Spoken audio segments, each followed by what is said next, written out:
말씀에는 하나님과 진정으로 교제하는 사람들에 대한 이야기가 등장을 합니다. 이 말은 바꾸어서 말씀을 드려본다라면 예수를 믿는다라고 말씀은 하지만은 그 삶에 진정으로 하나님을 만나고 또 하나님과 교제하지 못하는, 만나지도 못하고 예수를 믿는다라고는 하지만 예수를 매일의 삶 속에서 만나지도 못하고 또 예수님과 하나님과 교제하지 못하는 사람들이 있다라는 것이죠. 여러분은 어떻습니까? 매일 하나님과 진정한 사귐, 진정한 교제를 누리며 살아가고 있습니까? 아니면 예수를 믿는다 말하고는 있지만은 하나님은 그저 천국에나 우리가 죽은 이후에 천국에나 가면 만나게 될 뿐쯤 정도로 생각하며 그렇게 살아가고 계십니까? 내 매일의 삶 속에서 하나님의 음성을 들으며 살고 있습니까? 내 매일의 삶 속에서 하나님의 얼굴을 보며 살고 있습니까? 아니면 하나님의 음성도 들리지도 않고 하나님의 얼굴도 보이지 않은 채 믿음 생활 한다라며 살아가고 있습니까? 한번 스스로에게 질문을 해 보십시오. 사도 요한의 목회 당시에도 이런 사람들이 있었습니다. 예수를 믿는다라고 고백은 하지만은 그 삶 속에 진정한 하나님과의 사귐, 매일매일의 삶 속에서 하나님과 영적인 교제를 누리지 못하며 사는 많은 사람들이 있었습니다. 사도 요한은 이런 신앙인들을 가리켜서 가짜 신앙인이라고 선언합니다. 그리고 이 가짜 신앙을 갖고 있는 당시의 사람들을 향해서 오늘 본문의 말씀을 기록하고 있는 것입니다. 더 이상 가짜 신앙인으로 살지 말라라는 것입니다. 하나님과 교제를 누리는 매일의 삶 속에서 하나님과 호흡하는 참된 신앙인이 되라라는 것이죠. 바라기는 오늘 주시는 이 하나님의 말씀을 통해서 내 매일의 삶 속에서 하나님과 진정한 사귐을 누리며 또 주와 함께 동행하며 살아가시는 저와 여러분 되시기를 주님의 이름으로 축원드립니다. 하나님의 속성, 하나님은 빛이시다라고 이야기를 합니다. 오늘 본문의 말씀은 하나님의 본질이 무엇인가를 설명해주고 있는 말로서 시작을 합니다. 5절 말씀 우리 한번 다 같이 봉독하겠습니다. 5절 시작. 우리가 그에게서 듣고 너희에게 전하는 소식이 이것이니 곧 하나님은 빛이시라. 그에게는 어둠이 조금도 없으시다는 것이니라. 아멘. 우리는 본문에서 사도 요한의 아주 위대한 선언을 듣게 됩니다. 하나님은 빛이시라라는 겁니다. 오늘 사도 요한이 전하는 메시지의 핵심은, 말씀의 핵심은 하나님은 빛이시다라는 것입니다. 여러분, 이것은 대단한 선언인 것입니다. 제가 일전에 믿음과 소망과 사랑의 관계를 설명을 할 때 이렇게 설명을 드렸어요.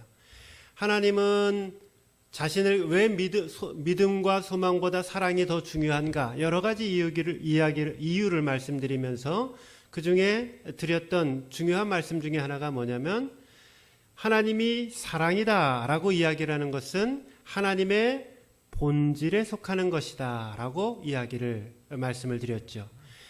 하나님은 믿음이시다, 하나님은 소망이시다, 이렇게는 성경이 기록되어져 있지 않았다라고 말씀을 드렸어요. 하나님은 우리의 소망이시다, 우리의 소망이시다 라고는 이야기를 하고 있지만 하나님 자체가 소망이시다, 이렇게는 성경은 선언하고 있지 않다라는 거예요. 성경이 하나님의 본질을 설명할 때 나타내고 있는 그 위대한 말씀이 하나님은 사랑이시다라는 말씀입니다. 그와 마찬가지로 오늘 사도 요한은 하나님이 사랑이신 것처럼 하나님의 본질 자체가 하나님은 빛이시다라고 선언하고 있는 것입니다. 가장 쉬운 말로 하면 하나님은 빛이시다라고 하는 이 말이 얼마나 중요한 것인가? 하나님이 사랑이시다라고 하는 말이 매우 중요하다라는 것은 이제 익히 들어서 알고 우리가 그렇게 신앙생활에서 너무나 잘 알고 있단 말이죠. 그와 마찬가지로 그것과 동일하게 하나님은 빛이시다라고 하는 이 말은 같은 무게를 가지고 우리에게 다가오는 하나님의 본질에 관한 성품이라는 것입니다.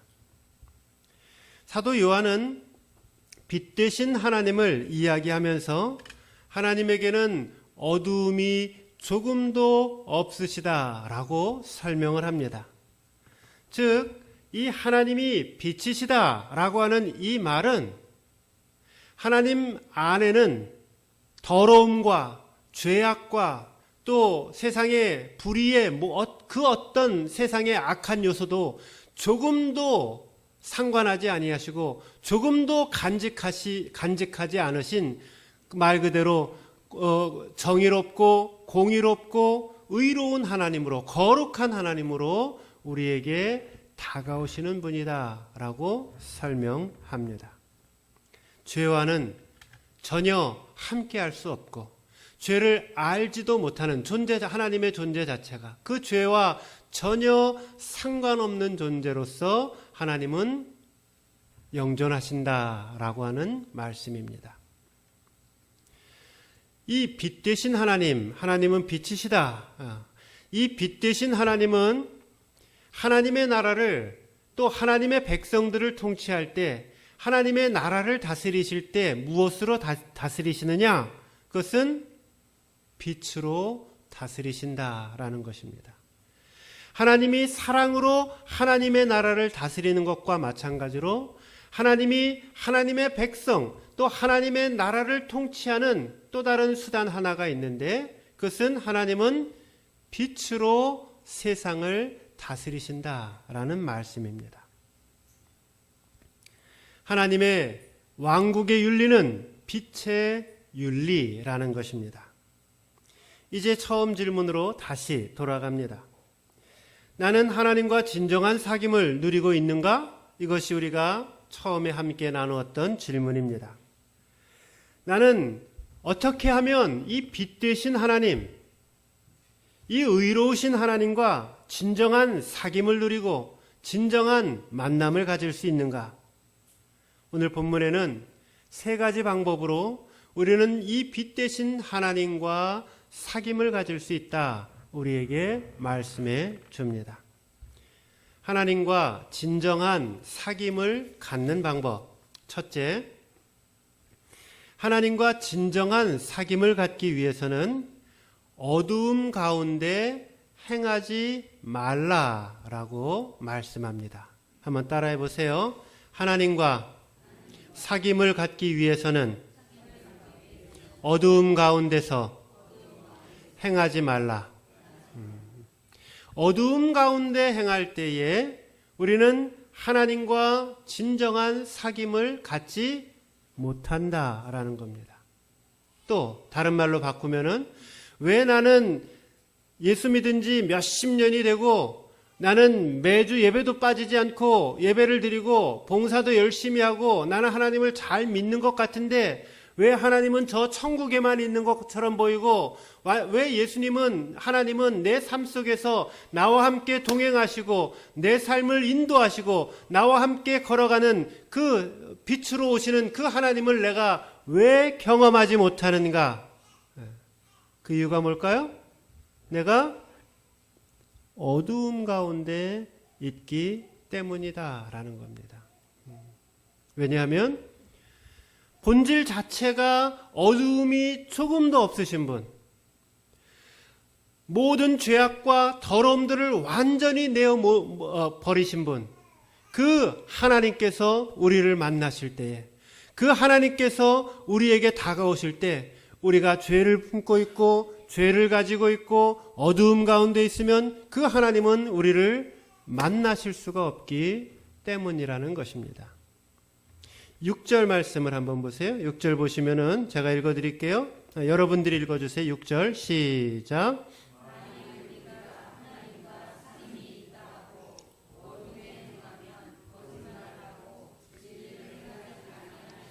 네, 여기 너무 분명하게 말씀하고 있네요. 하나님과 사귐이 있다 말은 하는데 어두움 가운데서 행하고 있으면 그거 거짓말이야.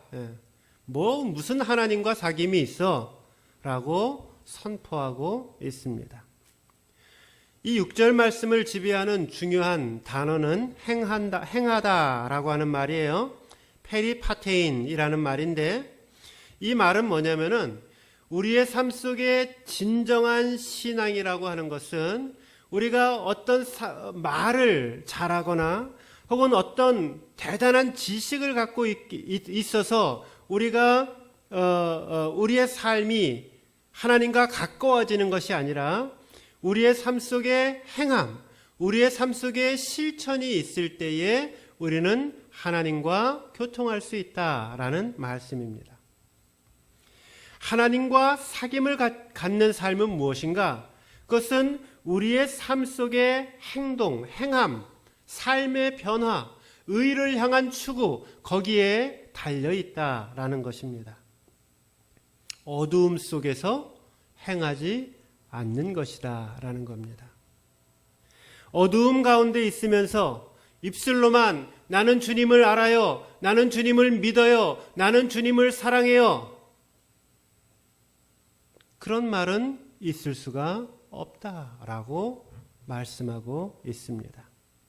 거짓 신앙이라는 겁니다.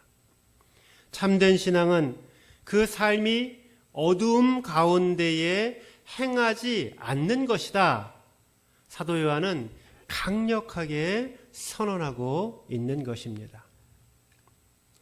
사도 요한 당시 그 믿음의 공동체 안에는 입으로는 주님을 찬양하고 입으로는 주님을 믿는다라고 말하지만 그 행동이 뒤따르지 않는 사람들이 있었습니다. 그것도 아주 많이 있었습니다. 성경학자들은 그들의 정체를 가리켜서 영지주의자라고 이야기를 합니다. 당시에 이 영지주의자들은 나는 하나님과 진정한 사귐이 있다라고 이야기를 했습니다. 또 자랑스럽게 나는 하나님의 그 진리에 깊숙한 곳까지 나는 알고 있다라고 이야기를 했습니다. 그런데 사도 요한은 선포하기를 사실상 너희들은 어둠 속에서 살아가고 있는 어둠의 자식들일 뿐이다 라고 선포하고 있는 것입니다. 이 영지주의자들은 조금 일전에 성경 공부를 할 때 제가 여러분들한테 설명을 조금 드린 적이 있는데요. 아마 다 잊어버리셨을 것 같아. 몇 년이 지났기 때문에 조금 설명을 오늘 말씀을 이해하는 데 필요한 부분들을 제가 조금 설명을 드리겠습니다. 이 영지주의자들은 그냥 단지 하나의 기독교의 이단 분파를 이야기하고 있는 것이 결코 아닙니다. 이 영지주의자라고 하는 것은 뭐냐면은 이 1세기 말과 2세기 초 중반에 있었던 당시 사회의 모든 지식인 계층들의 그 생각의 그 양태를, 그 상태를 가리킬 때에 그들을 영지주의자라고 이야기를 하는 겁니다. 그러니까 교회 안에도 영지주의자가 있었고 교회 밖에도 영지주의자가 있었고 또 심지어는 이스라엘 민족 안에도 영지주의자가 있었고 다른 로마나 그리스 지역에서 살고 있는 그 지역에도 영지주의자들이 있었다라는 겁니다. 이 영지주의자들이 갖고 있는 가장 중요한 그 삶의 모토는 무엇이냐면은 인간이라고 하는 것은 어디로부터 와서 무엇을 행하면서 살다가 우리 인생이라고 하는 것은 어디로 가는 것인가, 이것을 찾아내기 위해서 극도로 초점을 맞추고 그 질문에 대한 해답을 찾기 위해서 노력하는 것이 당시의 1세기 말 2세기 초 이 사회적 지식인들이 갖고 있는 가장 첫 번째 숙제였다라는 겁니다. 학문적 탐구였고 인생의 고민의 숙제였고 인생은 어디로부터 와서 어디로 가는 것인가를 알기 위해서 그들은 끊임없이 노력하고 연구하고 묵상했다라는 겁니다. 이 태도를 갖고 있었던 사람들이 소위 말하는 영지주의자라는 겁니다. 성경에 비슷한 얘기가 있죠. 어디에 있어요? 요한복음 3장에 보면 니고데모라고 하는 사람이 있죠. 이 니고데모가 예수님께 나와서 뭐라고 얘기를 해요? 사람이 어디로부터 와서 어디로 가고 어디로 향하나이까? 라고 그렇게 질문을 하죠. 이것이 영지주의자들이 당시의 지식인들이 가지고 있었던 가장 중요한 삶의 질문이었고 그것이 곧 그 사회를 이끌어가는 가장 중심된 화두였다라는 겁니다. 그런데 이 영지주의자 다 각설을 하고 이 영지주의자들은 다음에 두 가지 잘못된 결론에 도달을 하게 됩니다. 첫째는 가현설이라는 것을 주장합니다. 하나님이 인간의 모습으로 예수 그리스도가 인간의 모습으로 오셨기는 하였지만 그것은 인간의 몸으로 온 것이 아니라 인간의 몸을 빌어서 가짜로 빌려서 사람들에게 나타났을 뿐이다 라고 이야기를 합니다. 거기에는 이유가 있는데 그 이유는 이 영지주의자들이 갖고 있는 가장 중요한 특징 중에 하나는 뭐냐면 인간의 육체, 현실의 삶 이것은 악한 것이다. 원죄를 품고 있는 것이다 라고 그렇게 생각을 했습니다. 그렇기 때문에 거룩한 하나님께서 죄를 전혀 알지 못하는 하나님께서 인간의 몸으로 오실 수 없다라고 생각을 했습니다. 그래서 단지 인간의 몸을 빌려서 예수님이 이 땅에 오셔서 오셨을 뿐이다라고 그렇게 잘못된 교리를 가르치게 됩니다. 두 번째는 구원받은 자들은 죄로부터 자유롭다라고 생각을 하였습니다. 예수님이 그 십자가에서 나의 모든 죄를, 나의 과거와 현재와 미래의 그 모든 죄를 구속해 주셨기 때문에 우리 예수 믿는 자들은 이제 구원받은 자들은 우리 죄로부터 더 이상 종노릇하지 아니하고 완전히 자유롭게 된다라고 그렇게 가르쳤습니다. 왜냐하면 이 죄라고 하는 것은 그냥 육체에 빠져 있는 사람들, 세상 사람들, 영지주의자들 말로는 지식을 알지 못하는 사람들, 요즘 우리 교회의 말로는 구원받지 못한 사람들은 죄가 문제가 되어지지만 오늘 예수 믿고 하나님의 신비한 영적인 비밀, 구원의 비밀을 깨달은 저와 여러분들은 이제 이 죄와는 전혀 상관이 없다라는 겁니다. 그래서 이 영지주의자들은 결국 이 육체는 원래부터 악한 것이기 때문에 육체로 마음껏 죄를 지어도 된다라고 하는 방임주의, 방종주의에까지 빠지게 됩니다. 제가 이렇게 길게 이 영지주의라고 하는 것을 설명한 이유가 있습니다. 그것은 오늘날에도 많은 그리스도인들이 이 영지주의자들과 유사한 형태로 신앙생활을 하고 있기 때문입니다. 오늘 많은 그리스도인들이 가지고 있는 믿음은 이것입니다. 나를 구원해 주시고 나에게 천국 가는 소망을 주시는 것은 나의 행위가 아니라 믿음이기 때문에 내 행위는 별로 중요하지 않다라고 생각하며 신앙생활합니다. 그러시죠? 여러분 그렇게 생각하시죠? 나를 구원하는 것은 내 행위로 구원받는 것이 아니라 믿음으로 구원을 받는 것이니 나에게 중요한 것은 믿음이고 행동은 별로 중요하지 않다라고 그렇게 생각을 하시면서 여지껏 신앙생활을 해오셨단 말이에요. 근데 여기에 문제가 있을 수 있다라는 겁니다.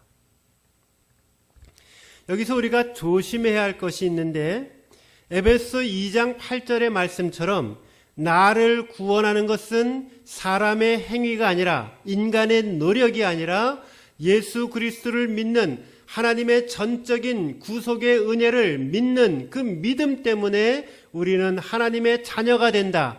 이것은 no problem. 문제가 없어요. 우리가 그 신앙을 가지고 믿음 생활을 해야 됩니다. 그런데 그 뒤에 붙어 있는 따라서 내 행위는 별로 중요하지 않다. 그것은 잘못된 생각이라는 겁니다. 성경 어디를 둘러보아도 우리가 믿음으로 구원받기 때문에 내 행동은 네 마음대로 살아도 된다. 성경 어디를 찾아보아도 그렇게 기록된 데는 없다라는 겁니다.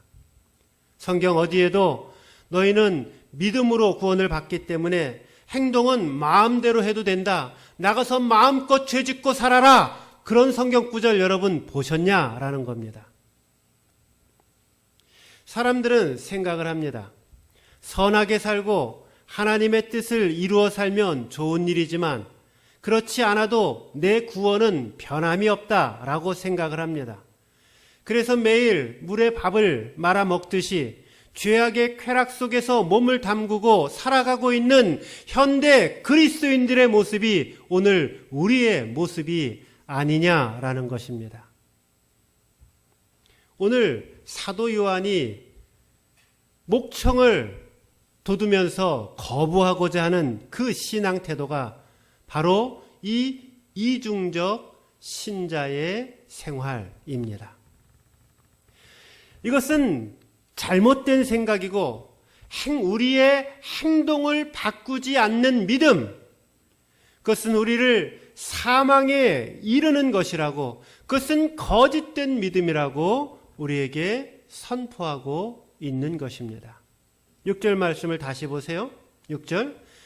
만일 우리가 하나님과 사귐이 있다 하고 어둠에 행하면 거짓말을 하고 진리를 행하지 아니함이거니와. 뭐예요? 나 예수 믿는다. 목사님, 나 예수 믿어요. 하나님의 그 구속의 은혜를 다 알고 있어요. 나 예수님과 사귐이 있어요. 그리고 바깥에 나가서 어두움 가운데서 행하고 매일 그렇게 죄 가운데서 탐닉하며 죄 속에 빠져 살고 있는 그런 모습은 지금 사도 요한은 뭐라 그러는 거예요? 웃기지 마라. 너 거짓말하고 있는 것이다.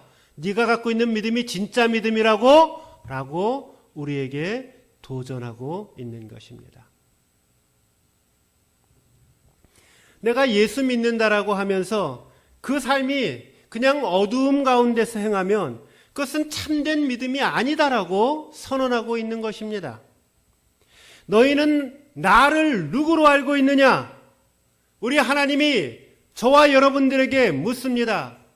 너희는 도대체 나를 누구로 알고 있느냐? 나는 빛이다.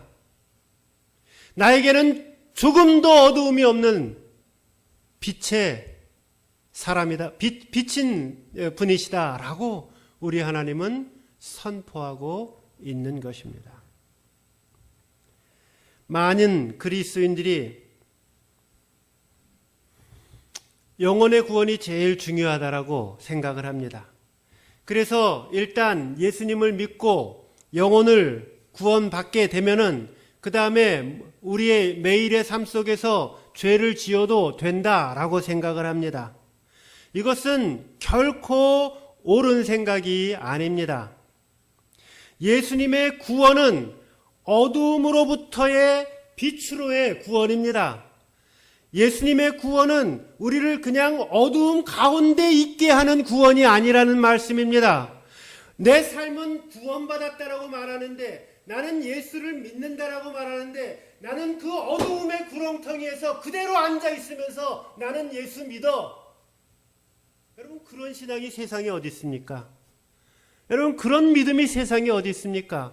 예수님은 우리를 사망과 어두움에서 빛으로 우리를 구원하셔서, 우리를 믿게 하셔서 구원하신 분이신데, 나는 그저 세상의 어두움과 방황과 방탕 속에서 그냥 흐드러지게 엎어져서 살고 있으면서, 그러면서 나는 예수 믿는 사람이야.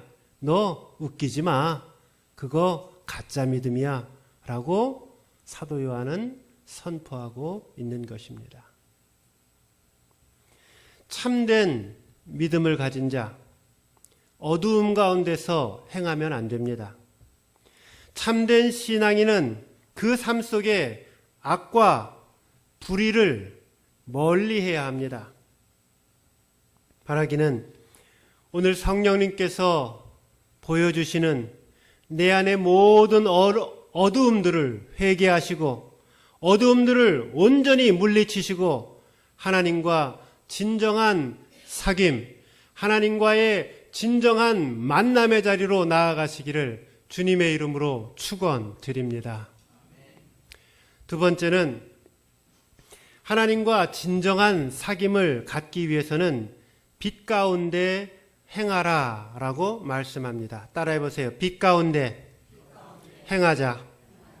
7절 말씀 함께 여러분들이 읽어주시면 고맙겠습니다. 7절 시작.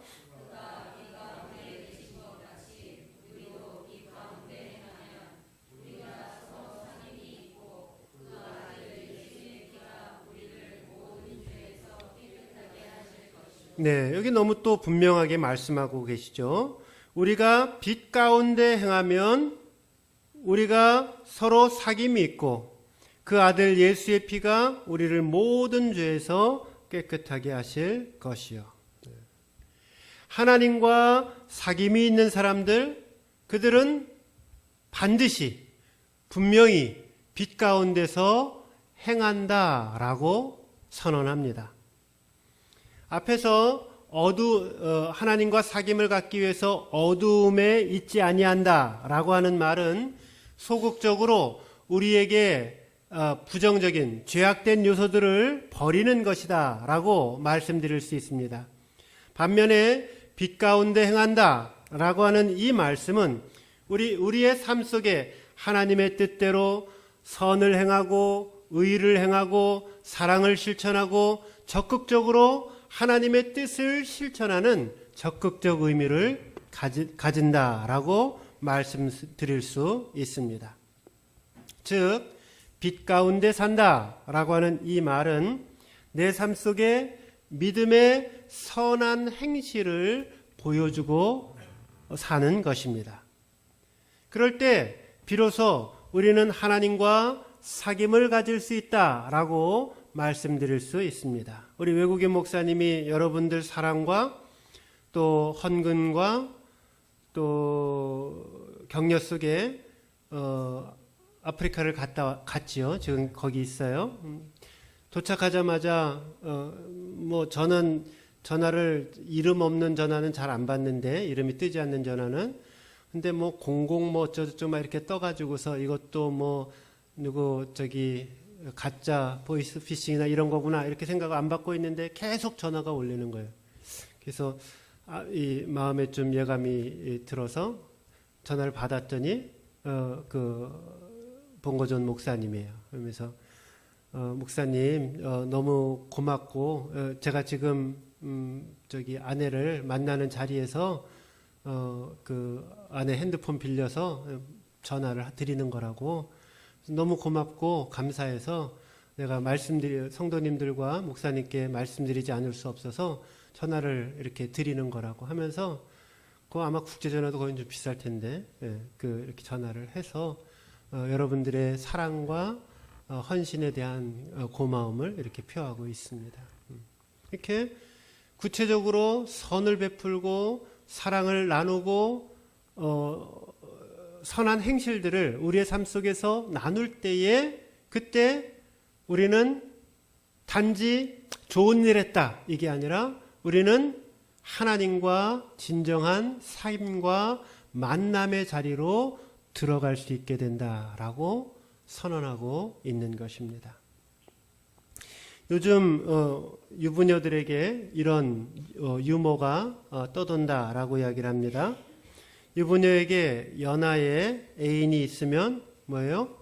금메달감이고, 동갑에 애인이 있으면 은메달감이고, 연상에 애인이 있으면 동메달감이고, 제가 지금 제대로 얘기했어요? 연하의 애인이 있으면 금메달, 동갑의 애인이 있으면 은메달. 요즘 금메달, 은메달 많이 따고 있는데, 그다음에 연상의 애인이 있으면은 동메달감이고, 애인이 하나도 없으면 목메달감이다라고 하는 말이 있습니다. 여인을 대상으로 한 농담이어서 죄송하지만 남자의 경우는 훨씬 더 심할 거라고 생각을 합니다.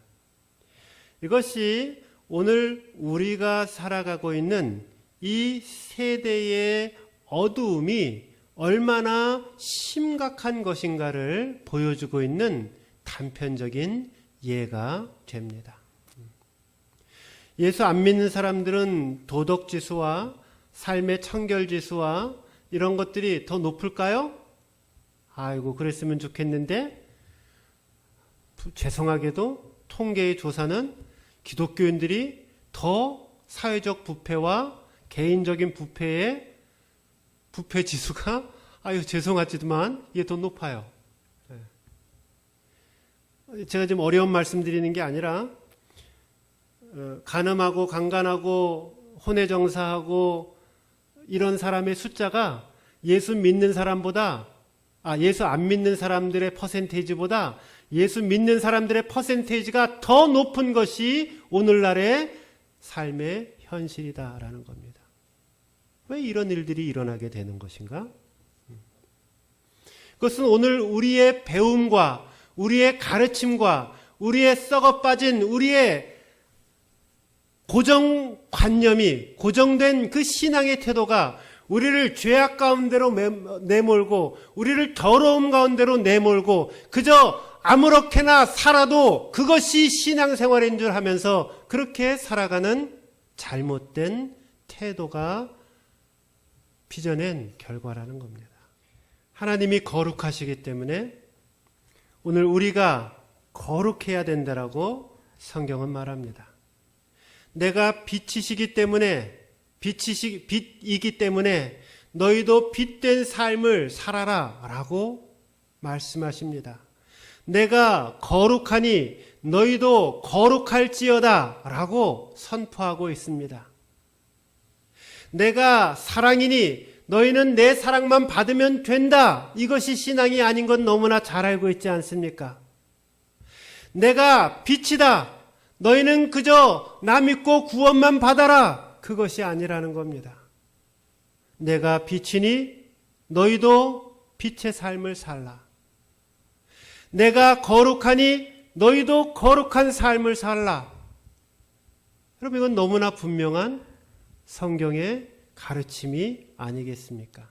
물에 밥 말아 먹듯이 죄를 짓고 살아가는 것이 아니라 오히려 물에 밥 말아 먹듯이 선한 행실을 하며 살아가는 것, 이것이 그리스도인의 삶인 줄로 믿습니다. 바라기는 저와 여러분이 죄악의 모든 굴레를 벗어던지고 살아갈 뿐만이 아니라 선한 행실, 사랑의 섬김, 빛의 삶을 살아서 하나님을 진정 만나고 주와 동행하며 살아가는 참 사귐이 있는 인생 되시기를 주님의 이름으로 축원드립니다. 마지막 세 번째, 하나님과 진정한 사귐을 갖기 위해서는 매일의 죄를 회개하고 성결의 삶으로 나아가야 합니다. 한번 따라해 보세요. 매일의 죄를 회개하고 성결의 삶으로 나아가자. 네. 그러니까 그냥 죄 지으면서 사는 건 안 된다는 걸 여러분 분명히 아셔야 돼요. 그냥 날마다 나는 어쩔 수 없으니 죄를 짓고 살 수밖에 없어요. 이거 아니라는 거예요. 저와 여러분의 정체성은 무엇이냐면 어두움으로부터 구출되어서 빛의 자리에 와 있는 사람들이라는 거예요. 우리가 근데 빛의 삶을 살고 하나님의 말씀대로 살고 하나님의 뜻대로 살아야 되는데 하다 보니까 100% 성공할 수는 없잖아요. 안 달 때도 있잖아요. 그때 필요한 말씀이 너희가 너희 죄를 자백하면 저는 미쁘시고 의로사 너희의 죄를 사하여 주시고 너희를 모든 불의에서 깨끗하게 하실 것이요 라고 하는 이 사죄의 약속의 말씀입니다. 여기 앉아가지고서 주님 오늘도 잘못했어요. 주님 나를 용서해 주세요. 이게 사죄의 약속의 말씀이 아니다라는 겁니다. 반드시 기억하세요. 주님 지난주에도 제가 그 다음 주에도 제가 제일 괴로운 건 뭐라고요? 다음 주에 여러분 교회 와서도 또 그럴 게 뻔히 제 눈에 보일 때 목사님 하나님 지난 주간도 또 제 속에서 허덕이다가 주님 나를 용서해 주세요. 맨날 이러는 모습을 제가 예상하고 있을 때 참 괴로운 거라는 거죠. 그리스도인의 신앙의 삶은 그런 게 아니에요. 우리는 여기에 앉아서 여기에 주저앉아서 살고 있는 것이 아니라 어두움의 자리에서 앉아서 주저앉아서 그 진흙탕물에서 살고 있는 것이 그리스도인의 삶이 아니라 예수 믿고 자리 옮긴 거예요. 자리 옮긴 거예요. 자리 안 옮겼어요? 예수 안 믿는 겁니다.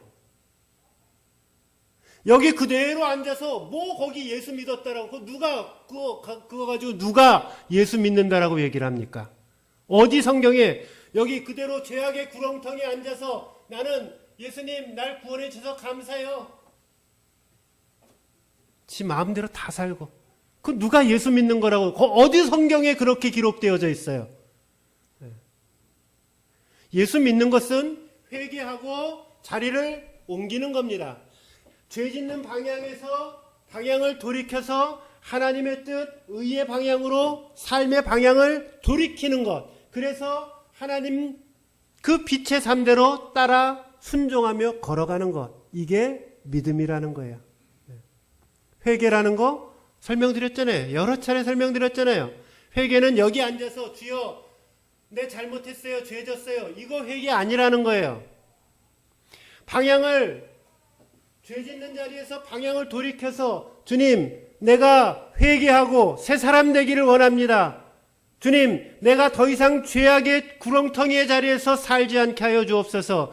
주님 나를 이 더러운 죄악의 신음의 자리에서 일어나게 하여 주시고 나를 새롭게 하여 주시고 내 안에 새 영을 창조하여 주옵소서. 말씀드렸잖아요. 노름 맨날 하면서 돈만 생기면 가서 노름하는데 하나님 죄 졌어요. 잘못했어요. 하나님 용서해 주세요. 그리고 또 돈 생기면 또 노름하러 가고 그게 회개냐라는 거예요. 회개는 뭐예요? 손가락 자르는 거예요. 손목을 잘라버리는 거예요. 그리고는 거기를 떠나서 더 이상 돌아보지 아니하고 하나님이 나에게 요청하시고 요구하시는 그 거룩하고 복된 의의 삶으로 우리의 삶을 새롭게 걸어가는 것입니다. 저는 우리 인생이 그리고 우리 사랑동산교회가 그리고 이 한국교회가 이 새로운 믿음에 대한 결단과 이해와 그 말씀 앞에서 새롭게 우리의 삶을 새롭게 결단하기 전까지는 하나님이 우리에게 허락해 주시는 영적인 회복, 하나님이 우리에게 회복해 주시는 영적인 부흥 결코 일어날 수 없다라고 생각을 합니다. 영적인 심각성을 가지십시오. 하나님, 내가 온전히 새로워지기를 원합니다. 그리고 매일의 회개는 어디에서 나타나는 것이냐면 자리에 옮겨서 열심히 주님의 뜻대로 살려고 하고 노력하고 성령님의 도우심을 구하고 하나님 나를 도와주옵소서 하나님 나를 새롭게 하여 살다가 하다 보니까 실수하고 진짜 잘못 이렇게 넘어지고 할 때가 있단 말이죠. 그때 주님 내가 주님 앞에 다시 엎드립니다. 주님 나를 용서해 주세요. 주님 나를 새롭게 해주세요.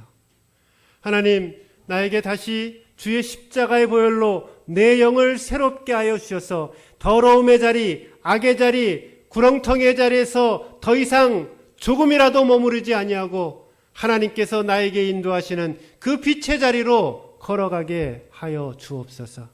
이게 회개의 기도입니다. 9절 말씀 보세요. 9절 같이 읽겠습니다. 9절 시작.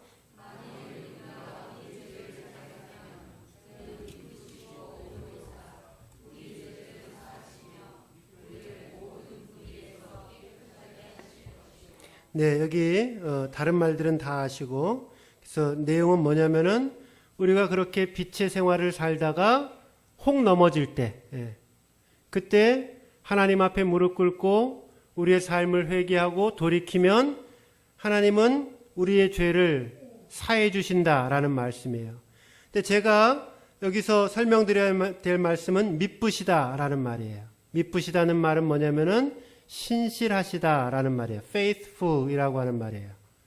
하나님은 신실하셔서 우리를 향해서 사랑이 변함이 없으셔서 우리의 그 잠깐의 넘어짐과 그 실수에서 우리를 넌 안 돼! 라고 하고 우리를 포기해버리는 것이 아니라 우리를 다시금 믿어주시고 우리를 끝까지 기대해 주시고 그래 우리 이 빛의 길로 걸어가자 하며 우리의 손을 다시금 잡아주시는 신실하신 하나님이라는 것입니다. 말씀을 맺겠습니다. 오늘 하나님 말씀을 들으시면서 혹 하나님이 여러분 각자에게 보여주시는 죄의 모습들이 있으십니까? 내 삶의 문제를 하나님이 보여주고 계시지는 않습니까? 오늘 성령님께서 목사님 설교를 듣고 하나님 말씀을 듣다 보니 하나님이 나에게 이거 내려놓으라고 말씀하시네 라고 하는 그 죄의 부분들이 있으실 거라고 저는 생각을 합니다. 그래서 인정하시고 하나님 앞에 고백하십시오. 우리의 영혼의 거룩한 슬픔으로 하나님 앞에 그 문제를 오늘 내려놓으십시오. 그리고 하나님 말씀대로 회개하고 그 어두움의 자리에서 온전히 떠나 빛의 자리로 나아가십시오. 오늘 메시지는 굉장히 복잡한 것처럼 생각되지만 실제로 너무나 간단하고 너무나 분명한 메시지를 드렸습니다. 하나님은 빛이시다라는 겁니다. 하나님은 의로우시고 하나님은 거룩하시고 하나님은 선하신 분이라는 겁니다. 내가 거룩하니 너희도 거룩하라. 예수님은 죽은 이후에나 역사하는 것이 아니라 오늘 우리의 삶 속에 그 죄성을 극복하고 주님의 뜻대로 살도록 우리의 삶을 인도하시는 살아계신 주님이십니다.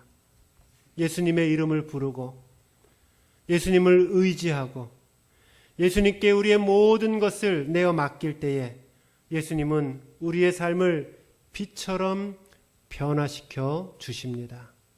바라기는 이제 빛의 자녀로서의 자부심을 가지시고 우리에게 드려진 그 모든 어두움의 그림자들을 다 내어 몰아내시고 주님과 함께 진정한 사귐을 누리는 날마다 주님과 동행하며 하나님과 호흡하며 주님의 말씀을 듣고 음성을 듣고 주님의 얼굴을 뵙고 살아있는 참된 믿음으로 우리의 삶이 새롭게 변화되기를 주님의 이름으로 축원드립니다. 기도하겠습니다.